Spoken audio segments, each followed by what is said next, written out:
Questa trasmissione è offerta da Fondazione Luigi Bon.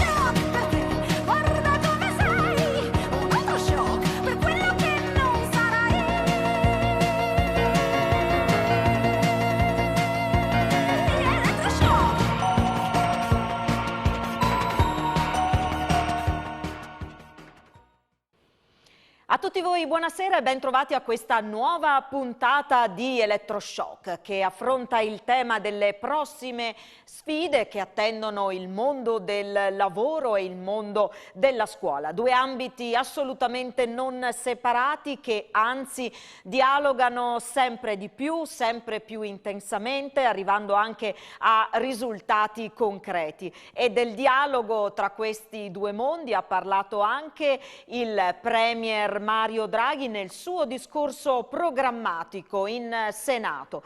Ha parlato delle nuove generazioni, dicendo peraltro ogni spreco oggi è un torto alle nuove generazioni. Ha parlato di pari opportunità, ha parlato del futuro della scuola, accennando poi in particolare agli istituti tecnici superiori. Partiamo proprio da qui, dalle parole di Draghi. Una domanda che non possiamo eludere quando aumentiamo il nostro debito pubblico senza aver speso e investito al meglio risorse che sono sempre scarse. Ogni spreco oggi è un torto che facciamo alle prossime generazioni, una sottrazione dei loro diritti. È necessario investire in una transizione culturale a partire dal patrimonio identitario umanistico riconosciuto a livello internazionale. Siamo chiamati a disegnare un percorso educativo che combini la necessaria adesione agli standard qualitativi richiesti, anche nel panorama europeo, con innesti di nuove materie e metodologie e coniugare le competenze scientifiche con quelle delle aree umanistiche e del multilinguismo. Infine, è necessario investire nella formazione del personale docente per allineare l'offerta educativa alla domanda delle nuove generazioni. In questa prospettiva particolare attenzione va riservata agli istituti tecnici. In Francia e in Germania, ad esempio, questi istituti sono un pilastro importante del sistema educativo.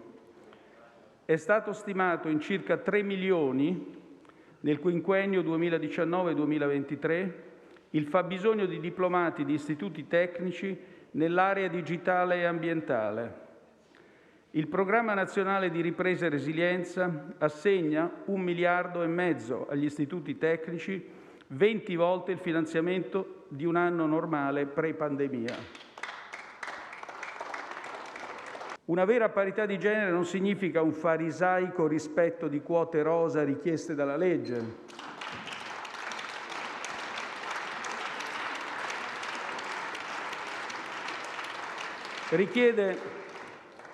Richiede che siano garantite parità di condizioni competitive tra generi. Intendiamo lavorare in questo senso, puntando a un riequilibrio del gap salariale e a un sistema di welfare che permetta alle donne di dedicare alla loro carriera le stesse energie dei loro colleghi uomini, superando la scelta tra famiglia e lavoro.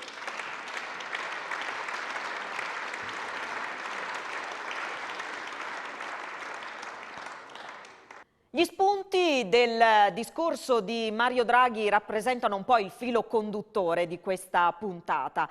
Abbiamo parlato dei temi ai quali accenna il Premier con diversi rappresentanti del territorio, del mondo delle imprese, delle istituzioni, naturalmente anche il settore della formazione, dell'istruzione, per capire che cosa si sta facendo nel nostro territorio, qual è la visione, ma anche poi con uno sguardo che va oltre i confini del Friuli Venezia Giulia. Il primo al quale abbiamo chiesto un commento rispetto alla dichiarazione di intenti, chiamiamola così, del Premier Draghi è l'ingegner Gianpietro Benedetti, presidente del gruppo Danieli, che peraltro è alla guida della task force che si occupa proprio di questi temi, occupazione e istruzione al B20, che vede riuniti di fatto esponenti del mondo dell'impresa di tutto il mondo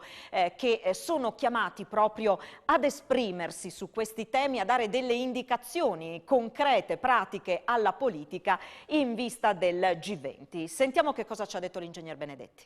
Direi che i temi salienti e sui quali troviamo progressivamente un accordo per presentare ai governi della G20 alla conclusione dei lavori sono essenzialmente non distinguere impiego ed educazione come fossero due cose diverse, sono la stessa cosa. E su questo concordiamo tutti. Stiamo concordando che una visione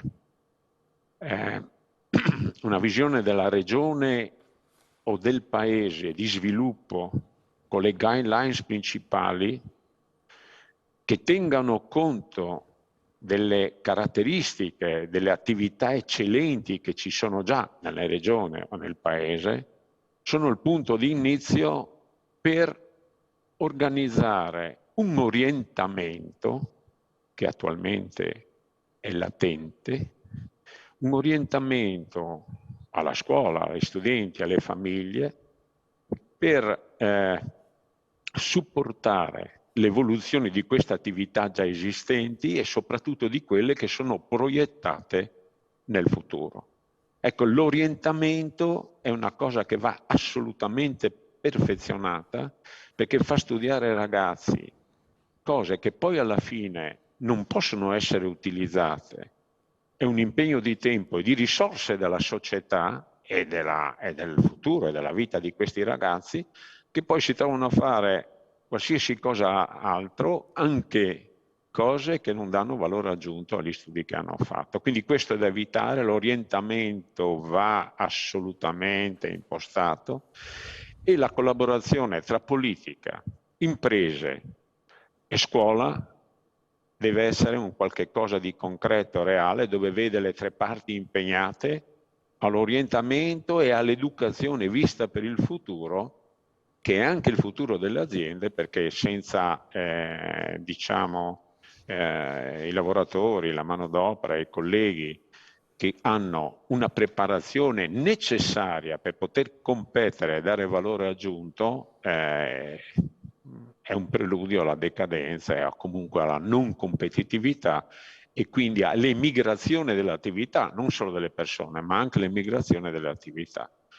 Ecco, quindi orientamento, visione, orientamento che determinano quindi l'educazione e di conseguenza l'occupazione.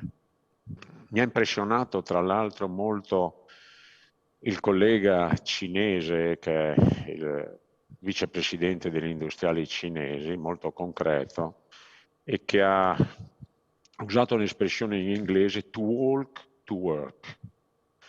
To walk the work, cioè dice qua noi parliamo, però questa volta dobbiamo trovare il modo di far fare alla politica quello che serve in materiale nel tema impiego ed educazione.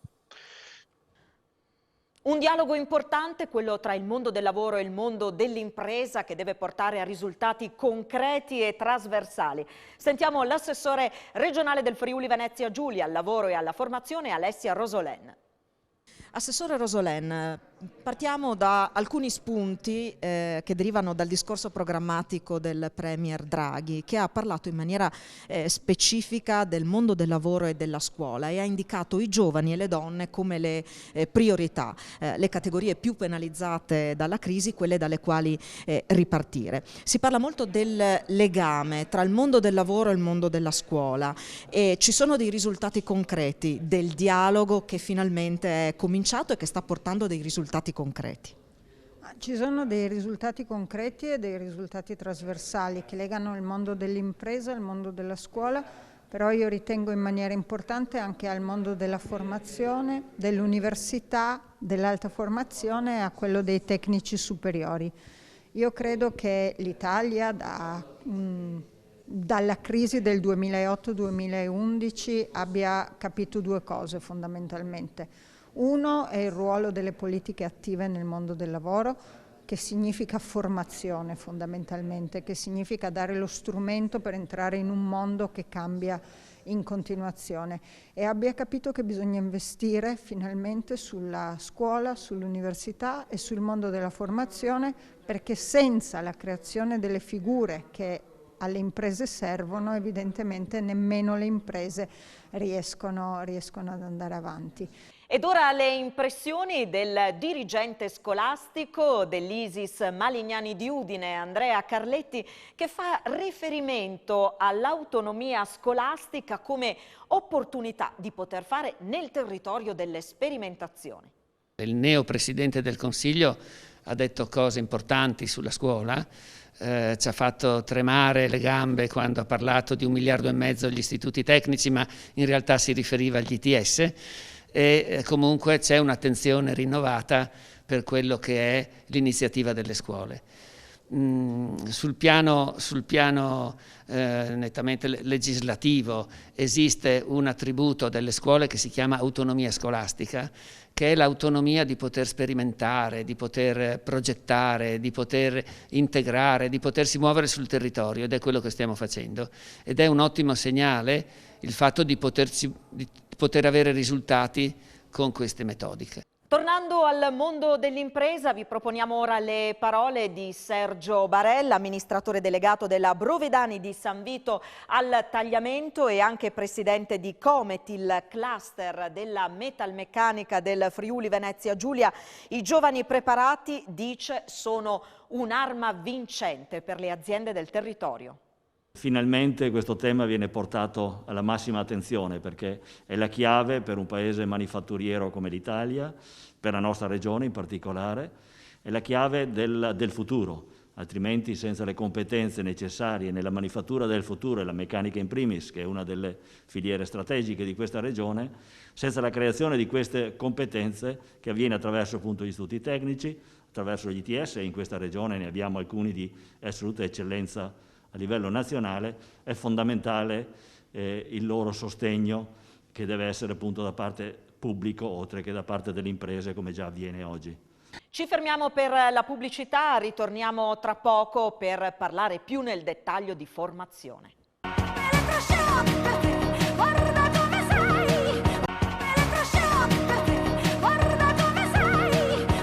Di nuovo insieme con Elettroshock, scuola tutti al lavoro, il titolo scelto per questa puntata in cui stiamo parlando del dialogo sempre più stretto tra mondo della formazione e mondo del lavoro, imprese del territorio. Tante volte abbiamo sentito il grido d'allarme degli imprenditori del Friuli Venezia Giulia che ci hanno parlato di disponibilità di posti di lavoro che non si riescono ad occupare perché mancano sul territorio figure professionali dedicate. Di questo abbiamo più volte parlato anche con Anna Mareschi Danieli, presidente di Confindustria Udine. Vi proponiamo ora un'intervista che abbiamo realizzato la scorsa estate proprio in occasione di un'iniziativa in cui si era parlato di questa relazione tra mondo della formazione e mondo dell'impresa. È importante la formazione perché in Italia siamo l'ultimo paese d'Europa da questo punto di vista. Non possiamo più prescindere dal formare i nostri giovani e mi permetto anche di dire non possiamo più prescindere dal pretendere che i nostri giovani si formino. Quindi da un lato la responsabilità delle famiglie, dall'altro dare l'opportunità ai giovani di una formazione di livello che deve competere a livello globale oggi. E in Italia non siamo messi bene, lo ripeto, abbiamo un livello di formazione eccessivamente basso, abbiamo una burocrazia che non consente anche a quelle istituzioni che danno lavoro certo e che rispondono perfettamente alle necessità di posti di lavoro delle nostre imprese non hanno un sufficiente spazio. Soprattutto le aziende stanno cercando figure specializzate e non riescono a trovarle tante volte. Da anni questo non è un effetto Covid, quindi usciamo dalla logica emergenziale e parliamo di un altro tipo di emergenza, che è proprio quella formativa. Non li troviamo, è assolutamente corretto, e non ci viene neanche data la possibilità di importarli dall'estero. Può essere ragionevole come concetto, però se non possiamo essere competitive come imprese nel far entrare in Italia queste competenze dall'estero, che almeno il sistema si organizzi per dare la possibilità alle imprese resilienti del nostro Paese di poter raggiungere un livello quantomeno paritario rispetto agli altri. C'è poi un altro tema, quello dei giovani che si formano in ambiti rispetto ai quali non ci sono sbocchi, o per meglio dire non ce ne sono per tutti. Da qui parte la prossima riflessione dell'ingegner Benedetti. Faccia l'elenco delle lauree che escono, abbiamo più filosofi, specialisti della comunicazione, tutte belle cose che servono, ma servono entro una certa quantità. Certo. Quando un eccesso di filosofi, di comunicatori, di sociali, pratiche sociali, non so io, dove si impiegano? Finiscono col fare i commessi o niente. E quindi abbiamo sprecato l'energia del giovane, perché sta nella logica della vita. Io dovrei far leva sui giovani perché forse sanno di meno, sì, vero, però hanno energia, hanno capacità di rischio, e man mano che lei avanza nell'età, voglia di rischiare, energia inferiore, evidentemente non dà la stessa spinta. Queste sono cose elementari, non è che ci vogliono dei geni a capirlo, e di conseguenza dovrei avere un orientamento cercando di far leva sui talenti e nelle competenze che servono, distribuite ragionevolmente o al meglio possibile, che servono in quel momento per evolvere una regione, per evolvere un paese, per evolvere un'azienda, eccetera, eccetera. Praticamente è una visione che sembra al momento essere latente, quindi noi ci auspichiamo veramente che quanto sta dicendo il presidente Draghi, non perché diciamo in questo momento è benvenuto da parte di tutti quanti, ma lo è per quanto mi riguarda perché sta dicendo delle cose concrete e delle cose reali. Un tema questo che viene ripreso e analizzato dall'assessora regionale al lavoro e alla formazione Rosolén, che al nostro microfono confessa quella che definisce una sua grande frustrazione. Sentiamo. L'altro passaggio che all'interno dell'intervento di Draghi era forte era quello sulla trasversalità delle competenze, quindi non abbandono di tutte quelle che sono le competenze umanistiche, ma utilizzare quelle come base rispetto a quello che credo sia il tema del rilancio nazionale e che passa evidentemente per delle peculiarità e delle capacità che questo Paese ha storicamente, di cui deve imparare ad essere fiero e deve cominciare a lavorarci su. Turismo non è solo cultura, ma evidentemente si incrocia con tutta una serie di altre competenze tecniche e scientifiche che nel 2021 ormai non possono assolutamente più essere ignorate. Collegare in maniera importante la vita di ognuno di noi, dalla scuola, però anche quando a 40, 50 o anche oltre anni ci ritroviamo senza lavoro, a un tema di competenze certificati, di percorsi di formazione che ci consentano di avere delle opportunità, credo sia rispondere alle esigenze di se stessi e rispondere a quelle che sono le esigenze del territorio. La più grande frustrazione per quanto mi riguarda di questi quasi 3 anni di mandato è stata leggere abbiamo la possibilità di darle da lavorare, non abbiamo le persone formate nella maniera adatta per essere inserite all'interno del mondo del lavoro. Per me è una frustrazione, ma credo sia una delle grandi sconfitte di un territorio nel momento in cui questo avviene.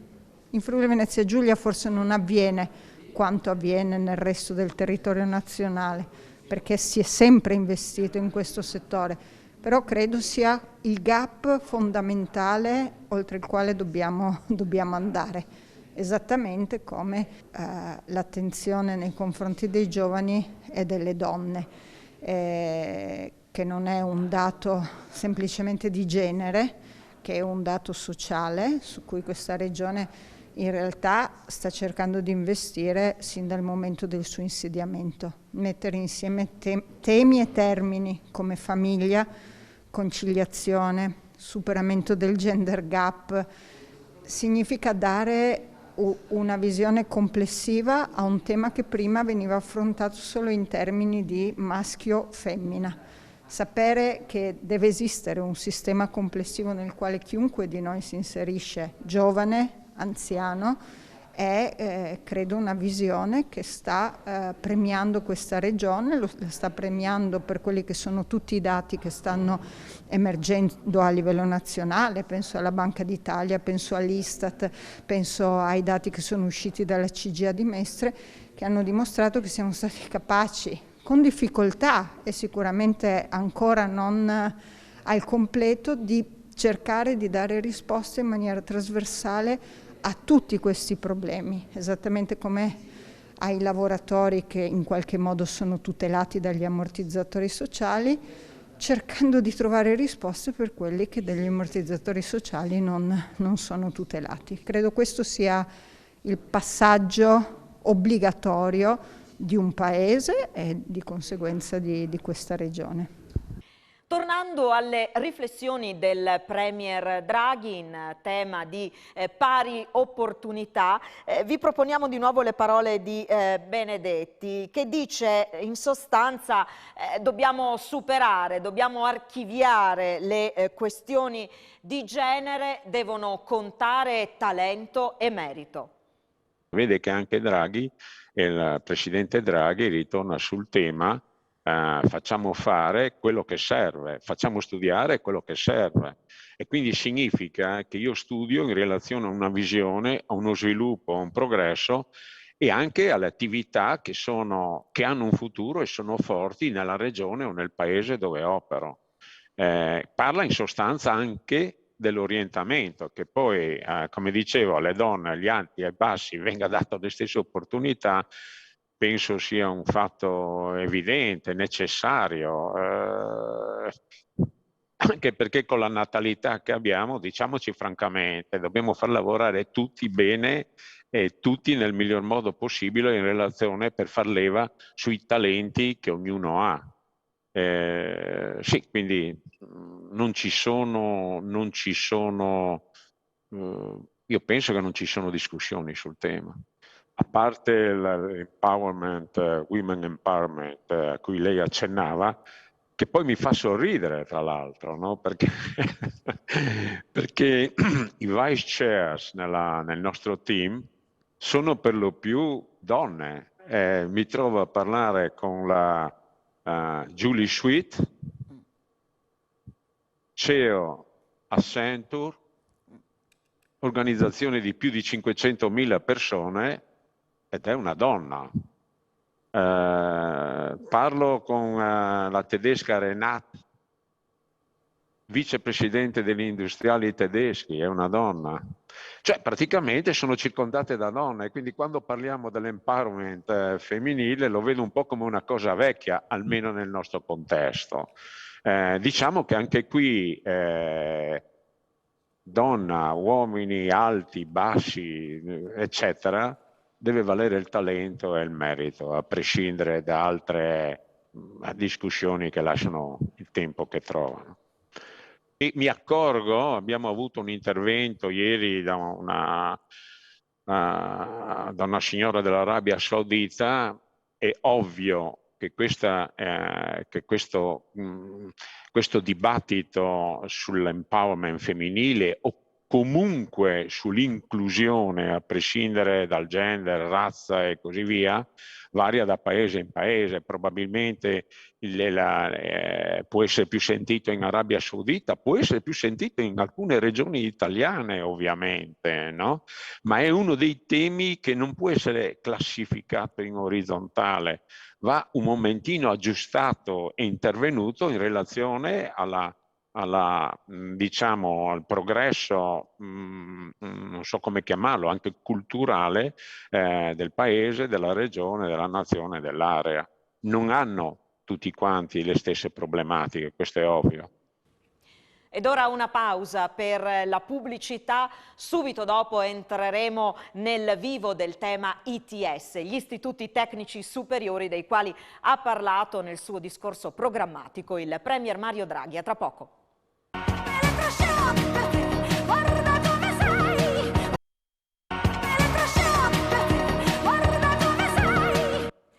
Di nuovo insieme con Elettroshock. Come dicevamo in apertura, uno dei temi dei quali ha parlato Draghi è quello degli ITS, gli istituti tecnici superiori. Ha parlato di scuola, ma poi si è soffermato nel dettaglio sugli ITS, fatto che ha colpito molti. Qualcuno addirittura ha parlato di una vera e propria rivoluzione nell'ambito della formazione. Proprio di ITS parleremo nel dettaglio in questa parte della nostra trasmissione. Ed è in studio con noi, in rappresentanza dell'Istituto Tecnico Superiore Malignani di Udine, la direttrice Ester Iannis. Buonasera. Buonasera Alessandra, buonasera a chi ci ascolta. Grazie allora per essere tornata qui in studio con noi. A rimanere colpita dalle parole di Draghi per quanto riguarda proprio l'accenno agli ITS anche l'assessore regionale al lavoro e alla formazione Alessia Rosolen. Sentiamola.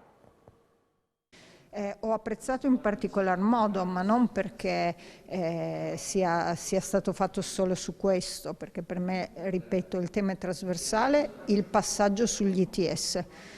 Credo siano uno strumento che anche in questa regione ha dato ottimi risultati, anzi in questa regione molto più che in tante altre regioni, e li ha dati grazie al fatto che le imprese da subito e in maniera proattiva si sono inserite all'interno delle fondazioni ITS. Le ripeto perché magari quando si dice ITS c'è un tema di conoscibilità di questo settore.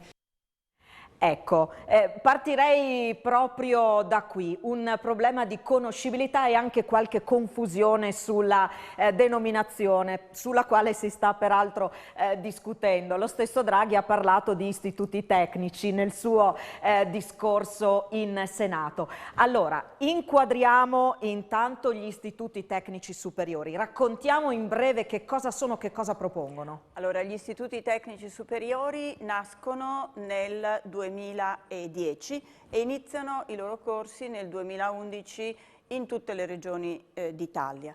In particolare anche in Friuli 2 fondazioni, ICT Pordenone e MITS Udine, a cui fanno seguito poi altre 2 fondazioni, rispettivamente a Trieste l'ICT Volta nel biomedicale e l'Accademia Nautica. Gli ITS quindi in Friuli coprono importanti settori produttivi che sono individuati dalle linee strategiche della regione stessa. Coprono settori di innovazione e si caratterizzano come istituti di eccellenza di alta professionalità.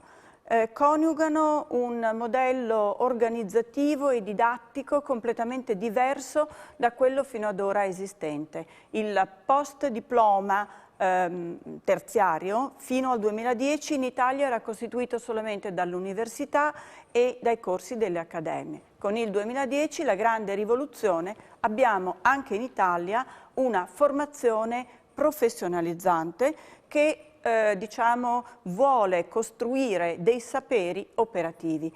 Il modello non è inventato dall'Italia, il modello ha come riferimento la Germania, dove nel 1993 partivano le Fashion School, subito dopo partivano le SUP in Svizzera.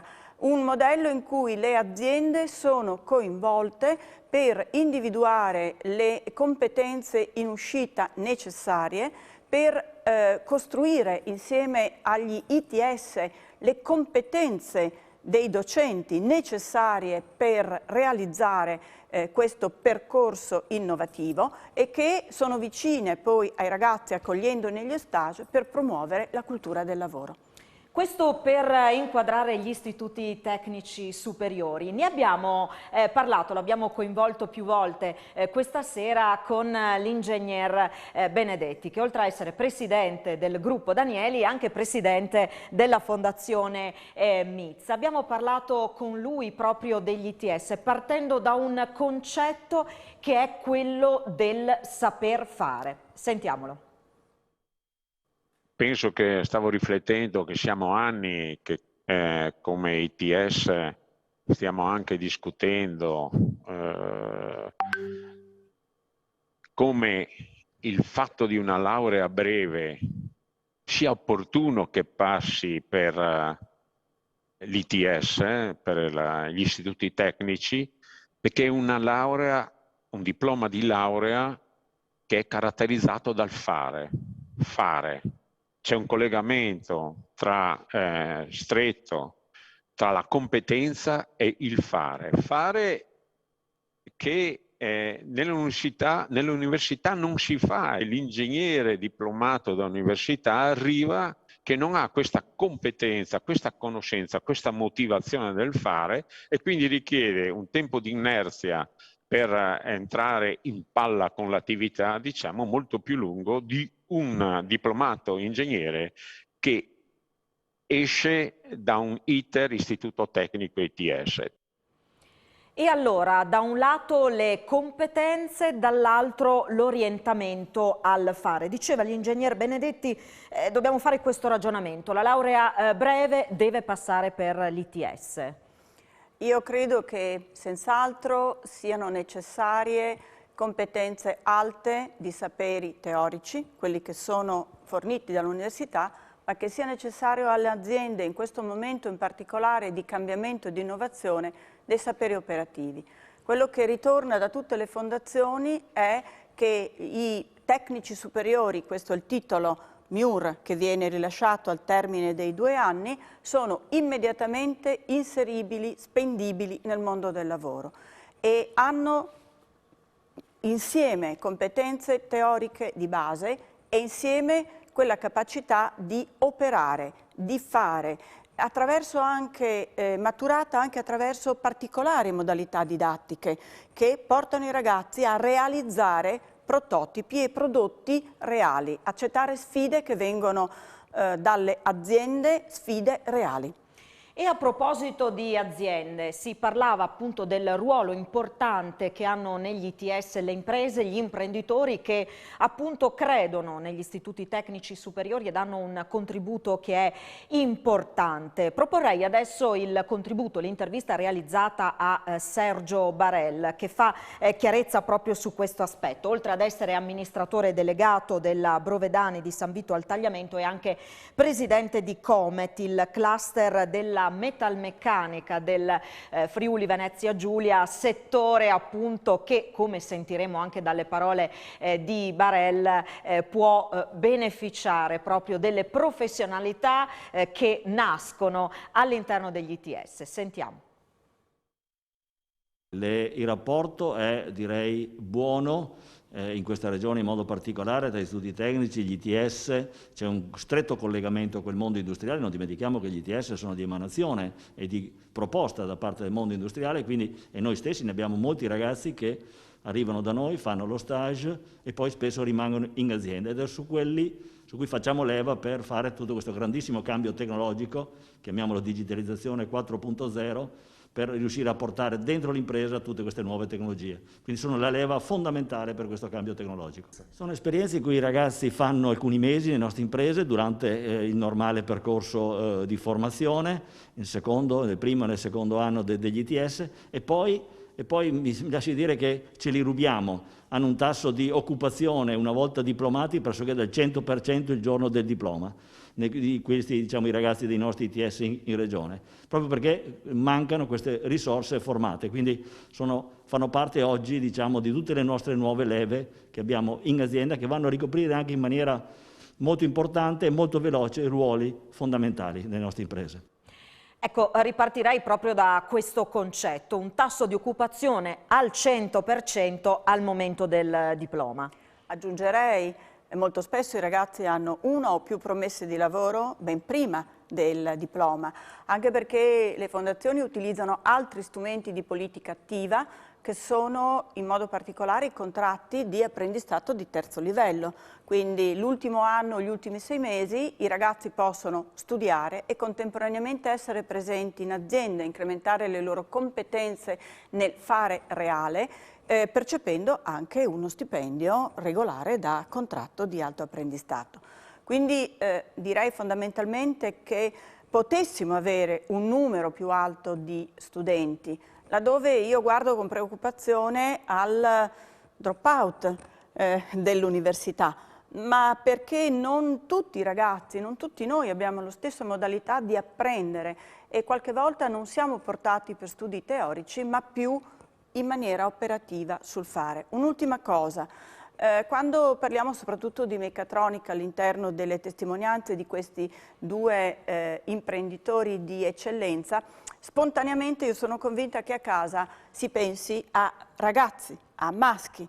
E questo è un grandissimo errore a mio parere, perché abbiamo delle ragazze, pochissime purtroppo, che hanno fatto delle importanti progressioni di carriera professionale in 2-4 anni e quindi attenzione, mi richiamo al discorso di Draghi, pari opportunità significano anche capacità per le famiglie e per le ragazze di guardare al mondo che cambia, ai contenuti tecnici che attraverso gli ITS vengono erogati in maniera estremamente precisa e puntuale. E alcune di queste ragazze poi le sentiremo, perché abbiamo chiesto loro di raccontarci perché hanno deciso di iniziare questo percorso, come si sono trovate, quali sono anche le loro aspirazioni che peraltro vengono davvero coltivate durante il percorso di studi.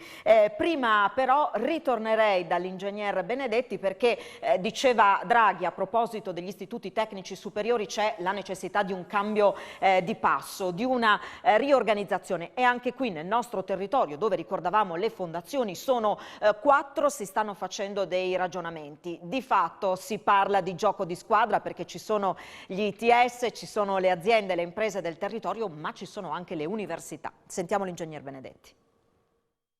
Ritengo che siamo molto più ottimisti di ieri che con questo supporto e con il supporto dell'Università di Trieste e di Udine, messi insieme con l'ITS, potremo procedere su questa strada. Sono ottimista. Lo faremo, lo proporremo, lo stiamo proponendo, che ciò venga fatto attraverso una fondazione allargata ITS Università con la partecipazione del privato e del pubblico, quindi un team up pubblico, privato, scuola che insieme orientano, educano in relazione alle esigenze del territorio. E su queste affermazioni di Benedetti ci fermiamo per la pubblicità, tra poco.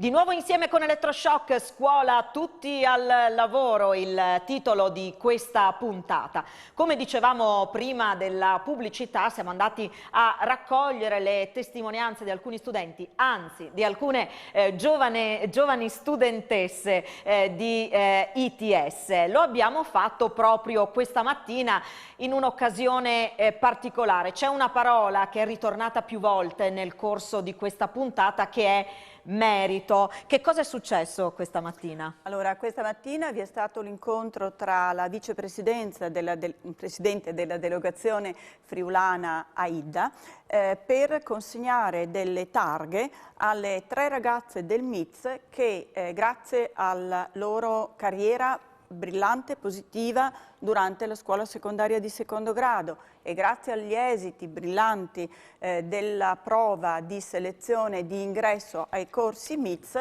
hanno potuto accedere ad una borsa di studio individuale di 500 euro.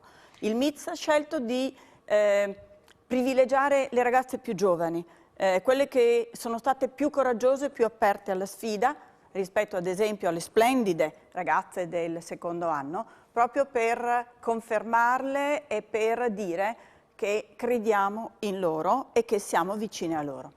Una precisazione, l'AIDA è l'associazione imprenditrici e donne dirigenti d'azienda, questo perché insomma siamo partiti dalle parole di Draghi dove si è parlato di superamento di quelli che sono i gap di genere sul fronte del salario, ma insomma più in generale delle opportunità che si hanno. Insomma quello che diceva Draghi è giusto mettere tutti nelle condizioni di competere alle stesse condizioni, poi a fare la differenza saranno il talento, saranno le competenze, appunto il merito, come si diceva. E allora andiamo a sentire che cosa ci hanno raccontato queste 3 studentesse che seguono percorsi di studio diversi.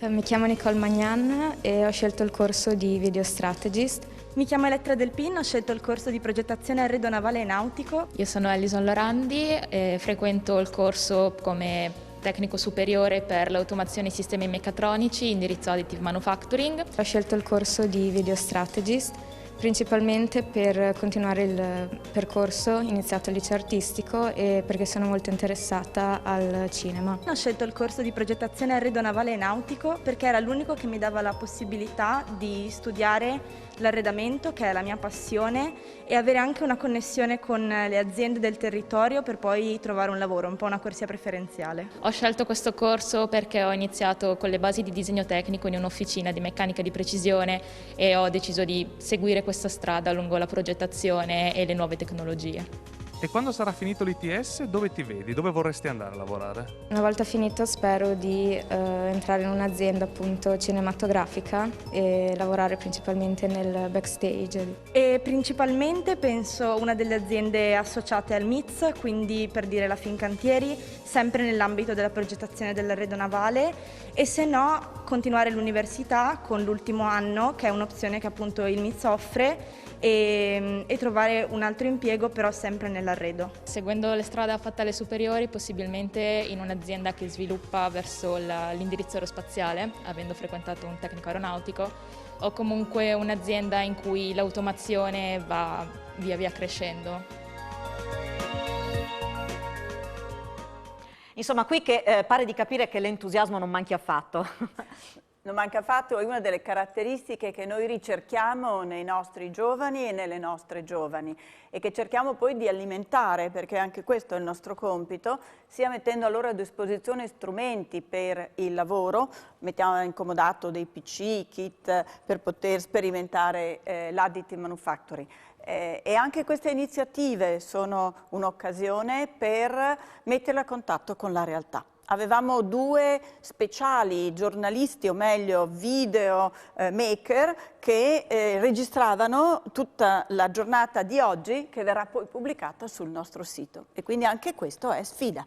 È sfida ed è mettere da subito le mani in pasta, che è sicuramente anche molto motivante. Andiamo adesso all'ITS Kennedy di Pordenone, perché anche qui abbiamo raccolto la testimonianza di qualche studente e in particolare questo anche per farvi capire quali sono i diversi ambiti in cui si sviluppano i percorsi. Qui si parla di informatica, si parla di turismo. Cerchiamo di capirne di più. Gli studenti dell'ITS Kennedy di Pordenone, la scuola di eccellenza biennale post-diploma in cui si formano gli informatici, si mettono a disposizione delle aziende per creare nuove strategie efficaci nell'affrontare l'attuale pandemia. Il caso di studio nasce su richiesta dell'azienda Abaco Viaggi, agenzia di viaggi e tour operator di Codroipo, che serve un network di circa 300 agenzie di viaggio, gestendo mediamente 35.000 visitatori all'anno. Suddivisi in gruppi di 3 persone ciascuno, i 30 studenti hanno affrontato l'analisi del caso aziendale secondo approcci utilizzati dai grandi player internazionali. Diciamo che quest'anno ci ha messo di fronte a molte sfide l'intero settore del turismo tra gli altri settori, e abbiamo deciso di impiegarlo lavorando su un rinnovamento del paradigma, della modalità di scelta degli itinerari, della modalità di proposizione proprio di tutto il nostro prodotto al comparto. La collaborazione con la Fondazione Kennedy è stata importante perché ha fatto cogliere, anche nei lavori che hanno presentato i ragazzi, un cambio vero di paradigma, e hanno colto quello che è l'assistenza al viaggiatore che danno l'agenzia viaggi e il tour operator, non come fornitori di servizi ma proprio come co-creatori di esperienze. Gli ITS da sempre sono un percorso formativo in cui l'azienda ha un ruolo centrale, per cui per i nostri percorsi è indispensabile capire le esigenze dell'azienda e creare dei percorsi formativi che soddisfano questa esigenza. Noi operiamo in un settore dell'ICT che è in continua evoluzione e quindi dobbiamo mantenere il passo non solo in tecnologie come abbiamo visto, ma anche in contenuti e in filosofie applicative estremamente innovative. Questo ci ha garantito quest'anno di raddoppiare i corsi della nostra fondazione con un record di iscritti mai verificati prima, e l'obiettivo è quello di avviare il prossimo anno nuovi corsi. Abbiamo già collaborazioni in atto con importanti cluster di aziende e che ci chiedono nuovi tipi di percorsi, per cui probabilmente il prossimo step sarà proprio quello della trasformazione digitale dell'azienda. Insomma, quello di cui stiamo parlando questa sera è una scuola al passo coi tempi. Sembrerebbe qualcosa di banale e scontato, evidentemente così non è. C'è tanto lavoro dietro, lavoro che poi si traduce in opportunità per i ragazzi e per le imprese del territorio. Il discorso però non è limitato alla parte, diciamo così, post diploma, perché un ragionamento in tal senso di raccordo proprio tra mondo della formazione e mondo delle imprese è un discorso che viene portato avanti anche nelle scuole superiori, le scuole secondarie di secondo grado. Ne parliamo perché proprio ieri al Malignani di Udine è stato presentato un nuovo corso, una sperimentazione che ha come obiettivo quello di creare delle figure professionali altamente specializzate per il settore del legno arredo. Quindi è un discorso complessivo quello che si sta facendo, inclusivo, come dice Draghi. Assolutamente. Questa esperienza è particolarmente interessante perché vede soggetti diversi collaborare. Parlo della Regione Friuli Venezia Giulia, la Direzione Istruzione e Lavoro, ma anche l'Ufficio Scolastico Regionale, le scuole, il cluster arredo. È particolarmente interessante perché anticipa già momenti importanti e fondamentali di orientamento, in quanto già nel percorso quinquennale della scuola secondaria di secondo grado abbiamo un mix di competenze, quindi accanto alla meccatronica, accanto all'automazione, insieme aperture verso materiali che sono propri del mondo dell'arredo, che non è più semplicemente il legno, ma è plastica e altri materiali ancora. Quindi un elemento molto interessante, sia come momento in uscita dopo i 5 anni e possibilità di inserimento nel lavoro, ma anche come esperienza di orientamento che può guidare i ragazzi ad una scelta molto più mirata, coerente con le proprie attitudini, i propri interessi, nella parte del post diploma. E allora andiamo a capirne qualcosa di più su questo nuovo corso. Il nostro impegno è quello di riannodare le filiere educative con le filiere produttive. Con queste parole il direttore generale dell'Ufficio Scolastico Regionale, Daniela Beltrame, ha introdotto il nuovo corso attivato dall'ISIS Malignani di Udine. Formerà profili professionali altamente qualificati nel settore dell'arredo e dei materiali del Made in Italy. Nella sede dell'istituto è stato firmato il protocollo d'intesa dalla stessa Beltrame, dall'assessore regionale all'istruzione Alessia Rosolen, dal dirigente scolastico del Malignani di Udine Andrea Carletti e dal presidente del cluster Regno Arredo Franco Di Fonso.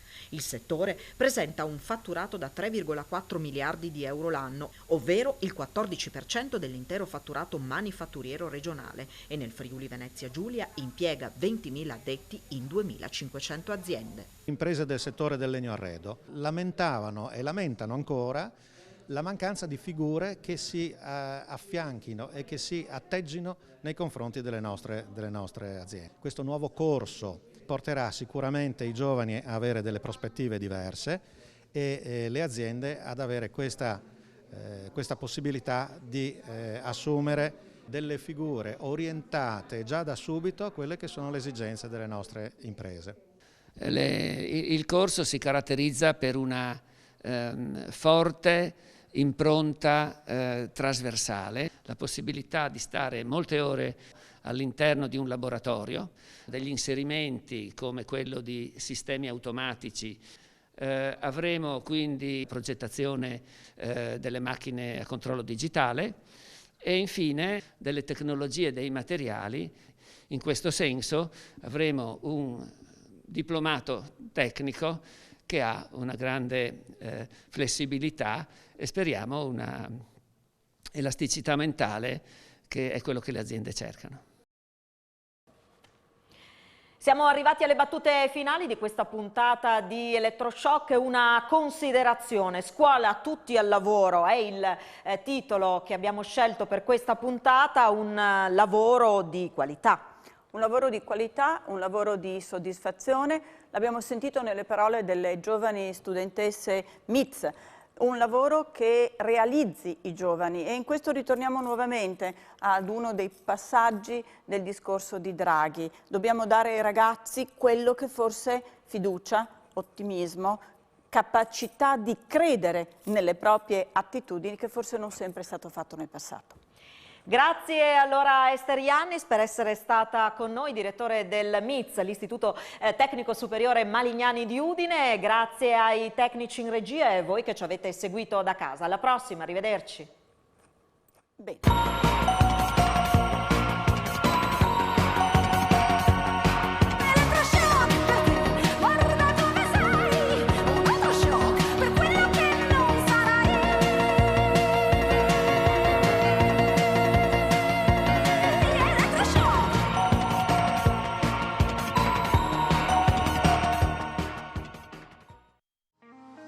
Questa trasmissione è offerta da Fondazione Luigi Bon.